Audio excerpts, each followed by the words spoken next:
E aí pessoal, tudo bem? Então continuamos aqui a segunda parte da reflexão sobre o que nós somos, tida por mim a partir do vídeo 6 do podcast 6 sobre a arquitetura mental. Sem mais delongas, vamos recomeçar a partir dos áudios, né? Meu amigo aqui ele comentou o que seria a perspectiva do animal e eu procurei responder. E a partir disso fui entrando dentro dessa questão aí que nós estamos abordando. Muito bem. Olha, nossa, acabei de ter um... Enfim, vou tentar explicar aqui. O que se diz sobre os animais, assim? Os animais, eles têm até a capacidade de lembrar de alguma coisa. Mas eles só lembram de situações, né? E eles, tipo assim... a única coisa que eles fazem é, tipo, lembrar mesmo. Ou talvez até eles tenham alguma espécie de imaginação, mas apenas imaginação... não sei se eles têm imaginação não, viu? Mas vamos lá. O que é que os animais não teriam? Capacidade reflexiva. Por exemplo, eu tô andando na rua. Aí, cheguei em casa.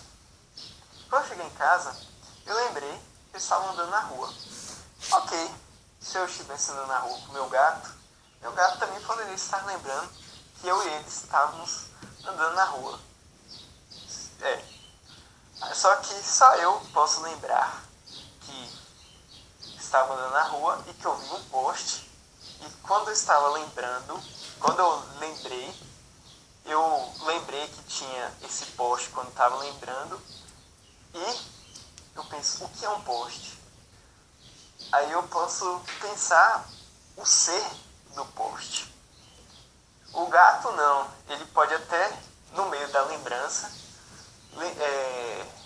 de estar andando na rua, ter aquele elemento do poste. Mas ele não vai se perguntar o que é um poste. Ele pode até fazer xixi no poste, mas cachorros fariam xixi no poste, mas não sei se gatos fazem isso. Mas ele não pensaria, olha, eu estava vendo o poste por essa perspectiva. Tem outra perspectiva, eu poderia estar vendo o poste do outro lado. Postes são feitos de que material é feito um poste? Um gato ele não faria isso. E aí que tá. Você tem um fluxo de lembrança, um fluxo de memória no sentido psicológico, no sentido de um consumo já. E aí daí você faz um corte, você extrai dessa lembrança o elemento poste. E a partir dessa extração você produz uma nova síntese que é o ser do poste. De uma forma bem simples, é basicamente isso. É claro que você não vai pegar só aquele poste daquela lembrança, mas assim, lembrança de todos os outros postes e tudo que você ouviu falar sobre postes, até formar uma concepção do que é um poste. Muito bem, para você fazer a extração e ter a síntese, o que é poste, né? Fazer esse fluxo corte e a síntese do ser, da concepção, do conceito poste, você vai pegar de várias memórias diferentes, né? E isso é o que é feito com qualquer coisa assim que você pergunta o que é tal coisa. Talvez você pegue não só memórias suas, mas coisas que outras pessoas falaram e você articula. Tanto que você tem memória, tanto que você teve de experiência e até mesmo da experiência sensorial que você está tendo no momento, o que outras pessoas falaram, o que você ouviu falar, o que você leu, e você sintetiza ali na hora, extraindo, fazendo essa extração, o conceito de poste. Essa seria, digamos assim, a materialidade da conceituação. Muito louco isso. E um animal ele não teria isso. Sim, até eu perguntei se um gato ou um animal teria imaginação ou não. Parece que, pelo que Maurício ele falou, gatos, cachorros, eles teriam capacidade de sonhar. Maurício é outro professor nosso. Ele é professor ele é da área de comportamental, né, behaviorismo. Ele dá processos psicológicos, uma matéria, né, em que ele explica a memória dentro de uma perspectiva fisiológica. Mas esse sonho seria apenas com coisas que ele já tem experiência cotidiana, né? E assim, o gato ele não vai parar assim, deixa eu pensar aqui agora. Não. Ele simplesmente ele vai dormir, ele vai receber as descargas elétricas para acionar a atividade sono inconscientemente. Ele não vai, provavelmente não, buscar ativamente um sonho ou algo que seja parecido com um sonho, que seria imaginação. E assim, a lembrança também de animais, provavelmente eles só vão se lembrar de algo tendo contato com outra coisa que ative essa lembrança, essa coisa sendo uma questão física, algo que ele viu ali no momento e que pode até lembrar. Eles têm memória mais curta que a nossa, né? Mas enfim. E nós podemos lembrar não só com estímulos físicos, né? Eles podem nos ajudar, mas podemos nós mesmos fazer algum esforço independente de estímulos, né? E tipo, um estímulo muito besta pode fazer encadeamento de pensamentos e de lembranças de coisas que não tem nada a ver uma com a outra, e você encadeia isso já com imaginações, e é uma coisa muito mais complexa. Beleza. Aí, ok, né? E aí, o que eu tava querendo chegar com isso? Eu vou fazer um terceiro áudio aqui. Outro áudio. Muito bem, você vê, por exemplo, um mineral como, por exemplo, um ser, um ente mineral, segundo Aristóteles, né? Água mineral não é só pedra, né? Pedra também é mineral, mas algo assim tem esse tipo de estrutura, né? E você extrai. Você vê ali, tem um mineral ali, vou beber, tem uma pedra ali, vou extrair com um instrumento.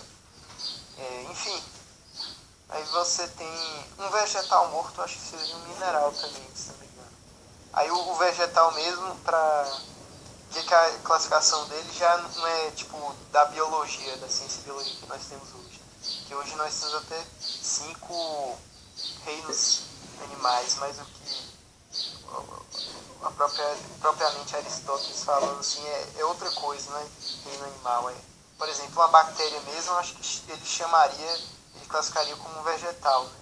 Nos dias de hoje. Porque tem basicamente essa mesma estrutura assim, de corte, de fluxo, corte e reprodução, basicamente isso.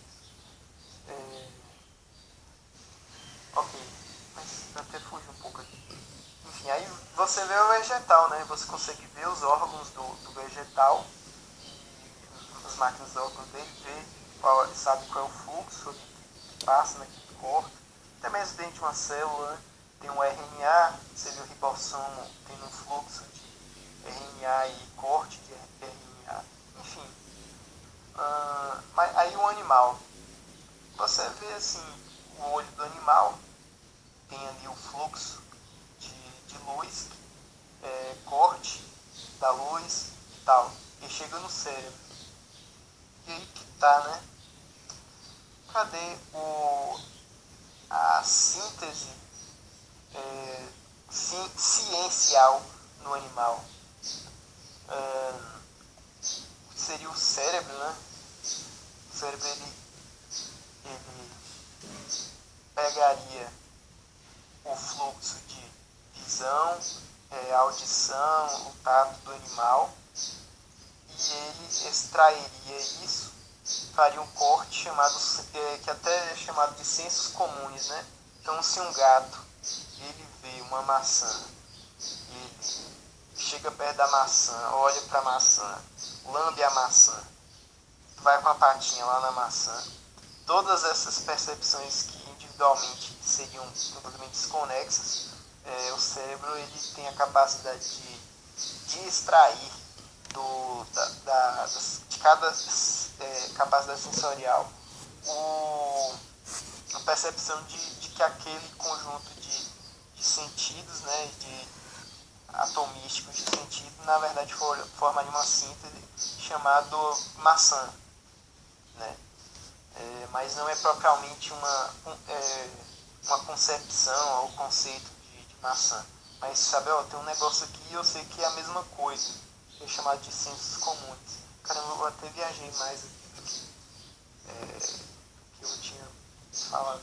E aí, o que é que o ser humano faria, né? Pegaria várias experiências de sensos comuns, de maçãs que ele teve na vida e de palavras que, isso aí é uma maçã, né? Que ele referenciou aquela experiência que ele teve, aí ele pegaria tudo isso e faria um novo fluxo, uma nova extração desses elementos de experiência, digamos assim, e faria a síntese chamada conceito de maçã. Aí, ok, mas cadê essa máquina órgão que corta? Cadê esse corte? Como é que se faz aí? Cadê isso? Você não vê se é o cérebro e tal, mas qual parte do cérebro que faz isso? E aí justamente é que está, essa máquina órgão, ela é justamente constituída do eletromagnetismo. Essa seria a minha teoria, digamos assim. Que essa máquina órgão da consciência, da reflexão, ela é feita, digamos assim, de eletromagnetismo. Basicamente isso. Muito bem aí, meu amigo, que ele fala das experiências sensoriais, do cheiro do poste, do toque do poste, o gosto do poste, o som do poste, que um gato teria, né? E sobre também a neuroanatomia, a neurofisiologia, as regiões do cérebro, né? E aí isso me lembrou de uma coisa e eu fiz mais um outro áudio. Caramba, foi muito bom você ter falado isso. Era até para eu ter continuado o exemplo do poste, né? O gosto do poste, o cheiro do poste, o som do poste e tal. E até relembrando disso, né, tem as áreas, né, específicas. A área primária, que aí, por exemplo, vai ser uma área específica só para processar o gosto do poste, ou só o toque do poste. E aí tem as áreas secundárias, eu não vou lembrar exatamente assim, mas acho que é assim, né? Aí primeiro tem aquela areazinha lá do cérebro que processa só um sentido, depois a conjugação desses sentidos para dar o senso comum e saber que aquela conjunção de sentidos vai ser referenciada a um único objeto.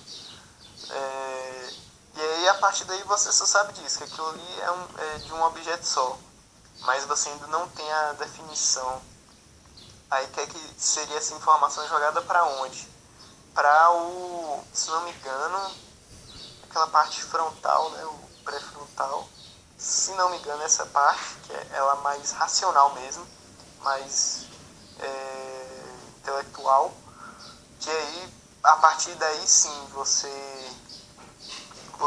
realizaria o processo de síntese da conceituação. Mas é claro, antes disso também você tem o processo da memória, né? Você vai armazenar. A criança, por exemplo, ela vai ver várias maçãs na vida dela, vai ter associação também, né? O pai ou a mãe vai falar assim, isso aqui é maçã, filho, isso aqui, ou filha, enfim, ou filho. E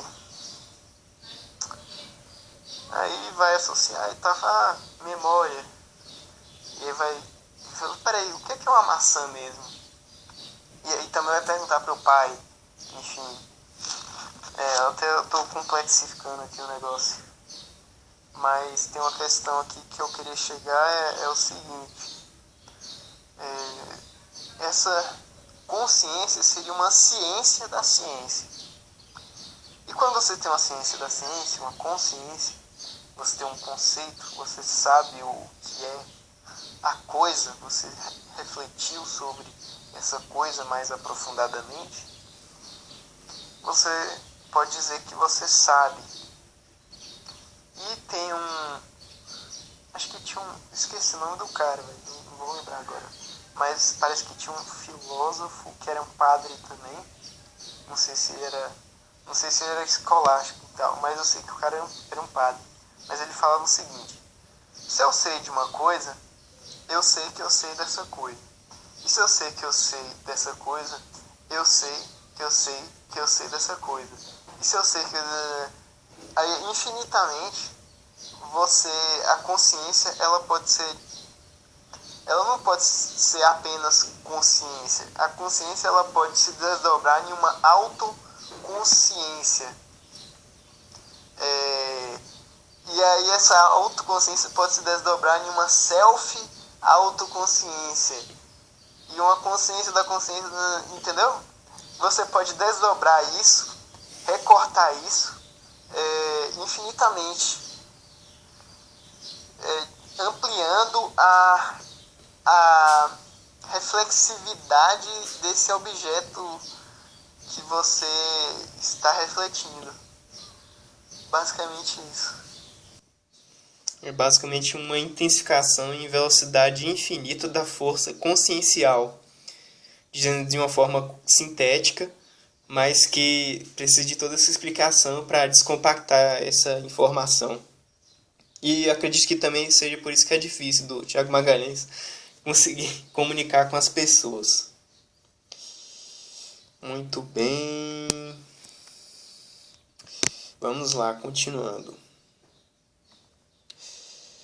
Aí ele comenta algumas coisas aqui. Ok. Ele comenta aqui algumas coisas, eu respondo. Mas eu acho que eu vou focar mais nos áudios mesmo. Ok. Agora, aprofundando aqui. Ah, sim, é verdade. Esqueci de fazer essa conexão. Aí você tem a consciência da consciência, tal. E assim vai, né? Muito bem.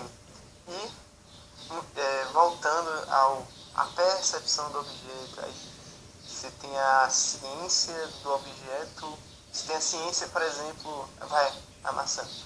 Você tem a ciência da textura da maçã, a ciência do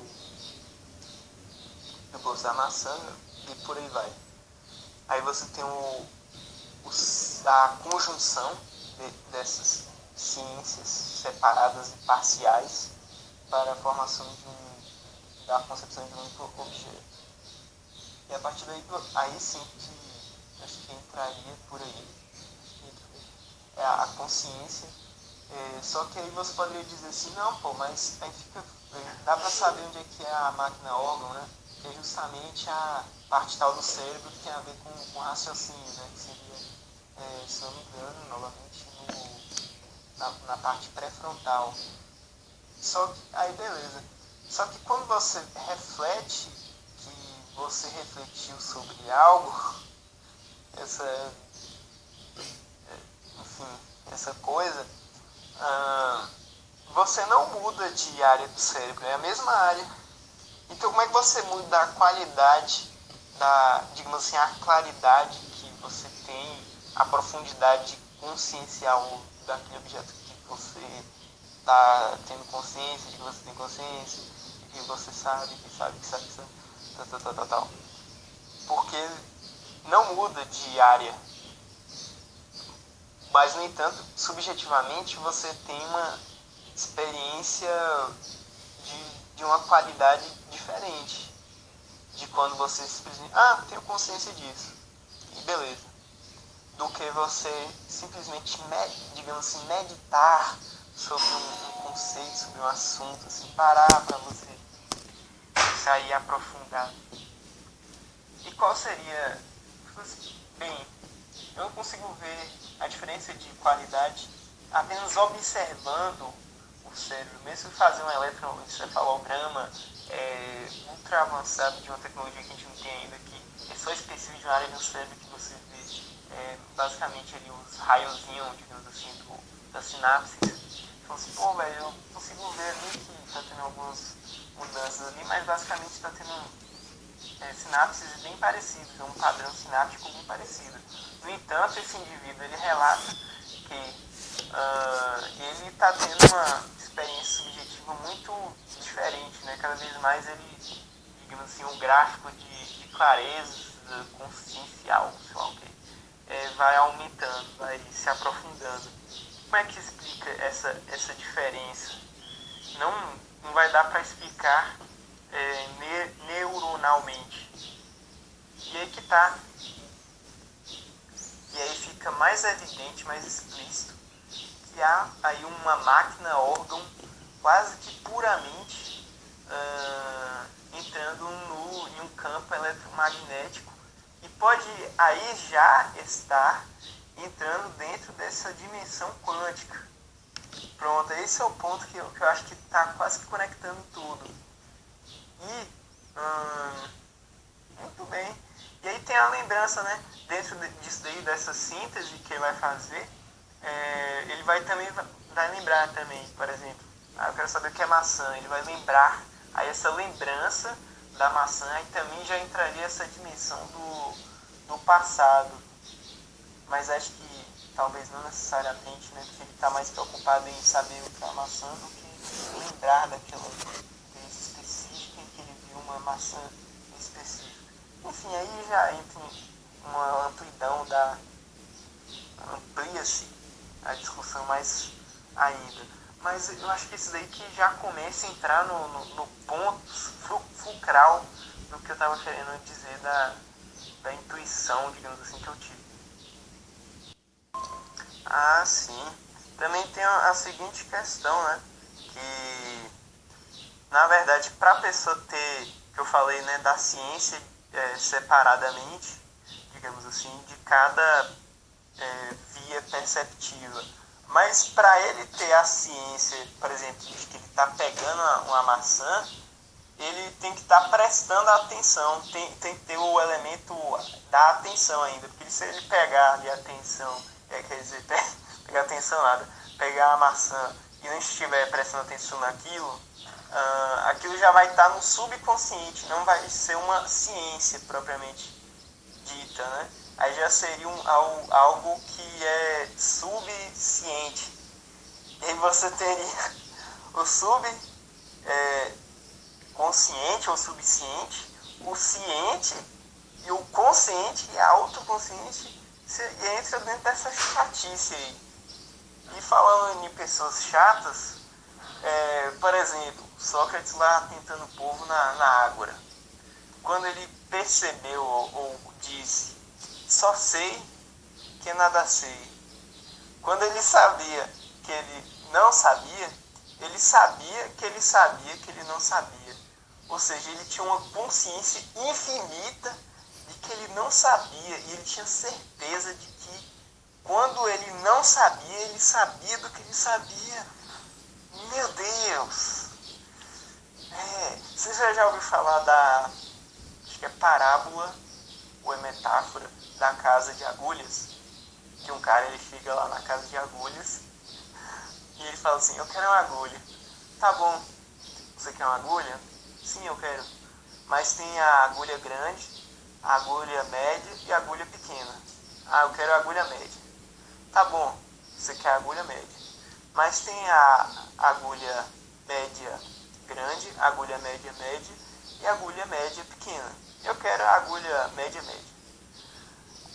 Tá bom, mas tem aqui a agulha grande, média média, média média média e pequena média média. E assim vai, você entendeu?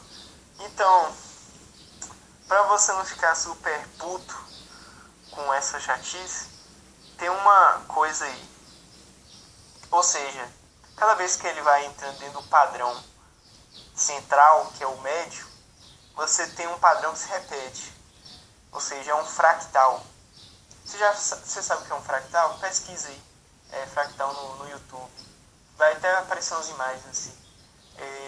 A ideia de fractal é basicamente, você vai ver lá assim, é difícil de explicar em palavras, mas basicamente eu acho que você já deve ter visto.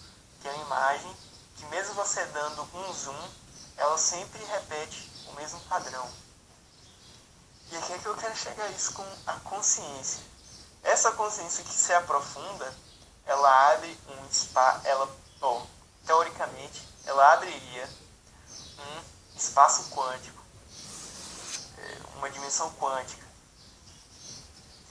E essa dimensão quântica, ela repete como uma casa de espelhos infinitamente a própria consciência.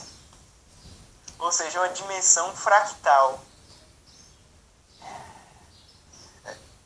Me diga se você entendeu esse conceito, que realmente chegou em um ponto meio avançado aqui. Mas espero que você tenha entendido. Acho que você entendeu, enfim, bora ver. Muito interessante. E aqui é o ponto que realmente começa a entrar dentro da tese de Tiago Magalhães, inclusive no ponto da parábola da casa de agulhas e do labirinto de espelhos. Fazendo uma contextualização maior, enfim, existe todo esse percurso, né? Você tem a percepção de cada órgão sensorial, inclusive você pode ter a consciência só de uma sensação. Por exemplo, estou tocando aqui com meu dedo na superfície da mesa, eu posso ter consciência só desse fato, dessa pressão do meu dedo aqui na mesa, né? Enfim, você pode ter consciência apenas só de um sentido. Mas, enfim, aí você tem um senso comunes e tudo mais. E aí você vai guardando isso, né? Isso vai indo para a sua ciência ou consciência, que se aprofunda. E a atenção, né? À medida que você vai aprofundando essa consciência da ciência, e por assim vai, à medida que essa atenção vai se aprofundando, a gravação disso na memória, ela vai ser mais intensa, né? Essa informação, essa atenção maior dada em certos pontos, em certas coisas que você tem de uma memória, ela vai ter vai ser gravada com maior intensidade na sua memória. E o aglomerado, a soma da sua memória, vai gerar o que seria outro jogo de espelhos, né? Esse jogo aí do sei que seria um jogo de espelhos que você tem um espelho um voltado ao outro, um na frente do outro, né? E ele vai se intensificando ali. Mas a memória não seria bem isso, seria um ricochetear digamos assim, gerando um harmônico ali que é um pouco diferente do campo da consciência. Mas essa própria memória ela vai passar para a consciência e também vai moldar a consciência e a atenção retroativamente. É muito complexo descrever isso, foi bem insuficiente, mas talvez depois eu volto aqui para poder descrever com maiores detalhes todo esse processamento. Vamos continuar aqui no que eu tinha a dizer. Muito bem, eu escrevi até uma coisa assim. Esse padrão fractal magnético dimensional pode justamente corresponder com cada um dos segmentos do cone na sua aproximação com o ontológico. Esse cone da aproximação com o ontológico já é a parte de Bergson, né? Aí já amplia essa teoria toda ainda mais, né? Muito bem, aí ele faz alguns comentários. Sim. Uma coisa interessante, você percebe aquilo do objeto que lhe interessa ou convém e exclui todo o resto. E isso é apenas uma diferença de grau. Isso aí já entra na questão lá da felicidade também de Tiago Magalhães. Que também vai estar imbricado dentro desse processamento todo, né? Tem toda essa concatenação de todos esses processos. Muito bem. E aí a gente traça um diálogo aqui Aí eu falei assim, aí só falta eu falar de Kant e do idealismo, que aí já é outro paralelo que eu faço, que eu falei da relação de Kant com Freud, né, no início. E agora eu tô, depois de fazer toda essa construção, vou voltar para Kant. Podemos aí ver a materialidade ou raiz da realidade das ideias, né, dentro do realismo, do idealismo. Muito bem. Ok, aí o que é que eu falei, né? Eu produzi um texto aqui, eu vou ler e vou encerrar esse podcast. Beleza. Os idealistas não necessariamente negam a realidade, mas acham mais confiável as ideias como forma de conhecimento do que a experiência ou uma noção de materialidade que pode ser uma ilusão. Creio que Descartes vai mais longe nessa desconfiança, ao ponto de duvidar até das ideias. Quando ele constata que penso logo existo, esse penso é uma experiência de pensar, e não uma ideia ou conceito de pensamento. Já aí vemos uma fusão de idealismo com realismo dentro de um racionalismo. Descartes é um racionalista. Por outro lado, creio que o empirismo mais absurdo é o de Bacon. Inclusive, é o cara que eu menos gosto na filosofia. Isso porque acredito que na experiência própria já existe ali elementos de racionalidade. Né? Entrando aqui dentro do debate de racionalismo, empirismo, e aí também entra o idealismo e realismo, tudo isso aí que você tem na filosofia moderna, né? Que é até bem primitivo, digamos assim. Quem resolve a parada e encerra a treta, de alguma forma, entre racionalismo e empirismo é o Immanuel Kant. Porém, ele faz isso por meio do que chamamos de idealismo transcendental. E pelo que vi uma vez um cara comentando sobre Kant, que o a priorismo, né, não seria bem ideias inatas. Né, que Kant ele divide os conhecimentos em conhecimentos a priori, que seriam conhecimentos estritamente filosóficos, e os conhecimentos a posteriori, que nós podemos dizer que seriam as ciências em geral. Ciências da natureza, ciências humanas, etc. Ele, inclusive, afirmaria que a experiência é importante até para poder entender o que são as categorias. Né? Que ele tem as categorias da razão, que é com elas que você raciocina. Imagino mais Locke nesse intermediário, né? Assim que ele estava aqui falando sobre um empirismo. Aí eu disse que o Locke ele estaria mais no intermediário entre o racionalismo e o empirismo. Porém, o Locke ele puxa mais para o empirismo. Continuando, eu digo que o David Hume seria uma espécie de um empirista radical, só que mais inteligente em relação ao Bacon, né? E ao mostrar que nada na experiência dá a noção de causalidade, isso que demonstra que ele chegou ao máximo, ao extremo do empirismo. E aí eu digo que eu pensava ele mais como um Descartes a avessas. Como Descartes ele quer um Leibniz da vida, ou até mesmo um Spinoza, né, que eles utilizam estritamente a razão, o David Hume ele purifica, utiliza apenas a empíria, os sentidos e as sensações a partir daí. Questionando noções como causalidade, etc.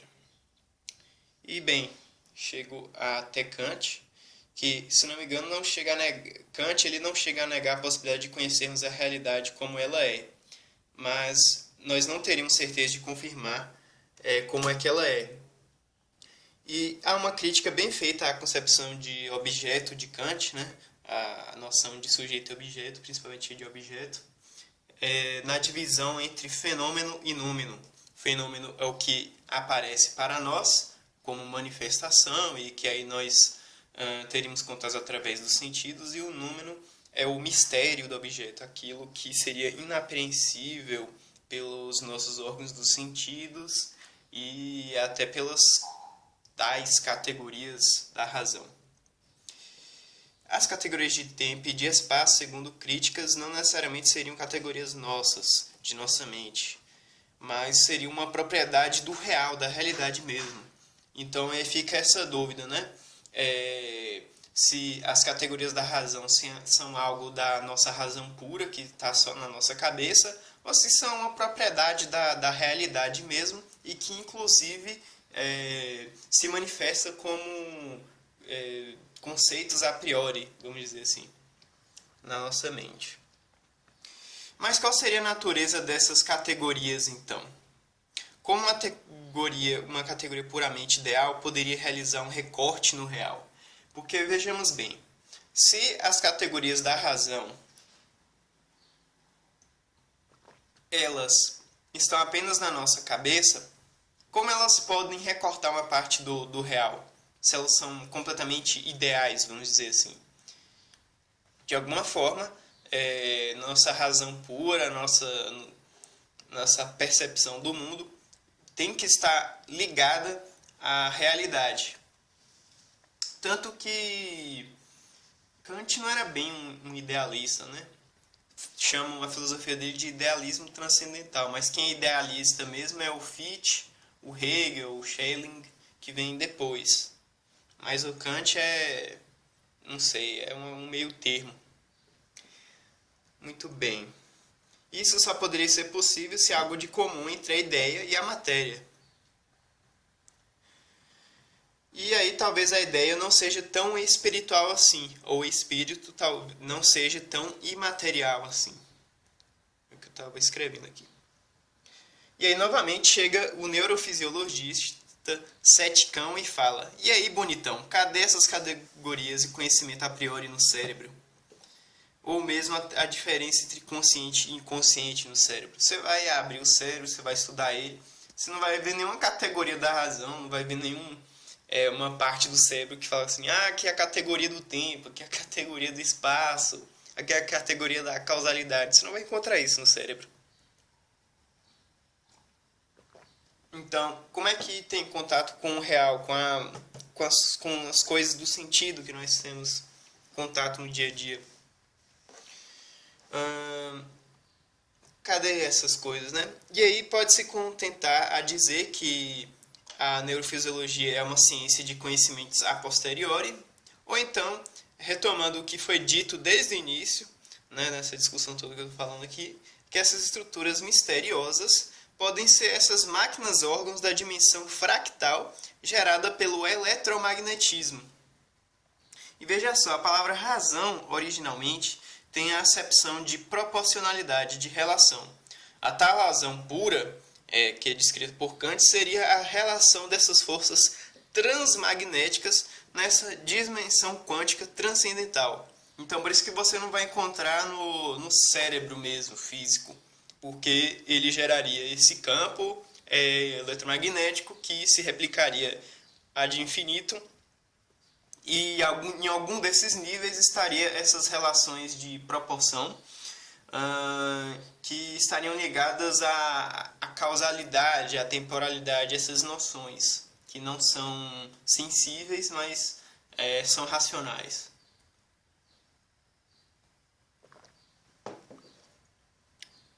O que manteria a estabilidade dessa estrutura que geraria esse campo magnético seria justamente o cérebro. Mas existem casos até de pessoas que misteriosamente não têm uma parte do cérebro e funcionam perfeitamente bem. Se não me engano, houve um caso de uma pessoa que ela não tinha o cérebro mesmo, só tinha aquele líquido cerebral e funcionava normal. Praticamente um milagre, né? Vamos ver se eu escrevi mais coisas aqui.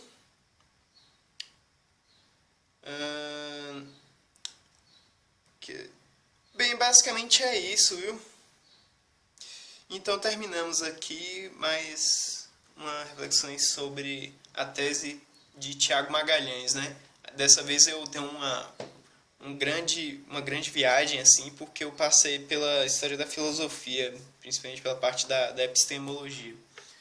Mas é para fazer essa conexão toda aí. Então falou, até mais para vocês.